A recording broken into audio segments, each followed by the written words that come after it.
Het is een artiestennaam. Oh, artiestennaam. Ja. Kijk, je moet wel een beetje handig denken.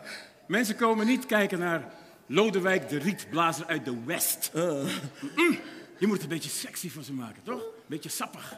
Dus ben ik Kid Dynamite.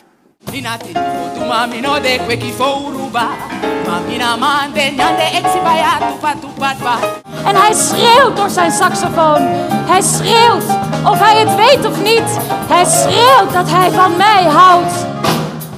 En tijdens de swing die uit het ongeletterde koper tetterde, zag ik mijn Amsterdam, verpauperen. Mij is het spelen verboden en ook al zou ik nog zo mijn best doen, mijn huid krijg ik niet wit. Als je voor een dubbeltje geboren bent, bereik je nooit een kwartje. Als je Grieks, Latijn en 20 talen kent, gerust het levend hartje. Het zijn de tijden. Een beetje ondernemer passen gaan. Ik ben een ondernemer, dus ik pas me aan. Ja, achteraf voorspelt iedereen de juiste toekomst. Achteraf.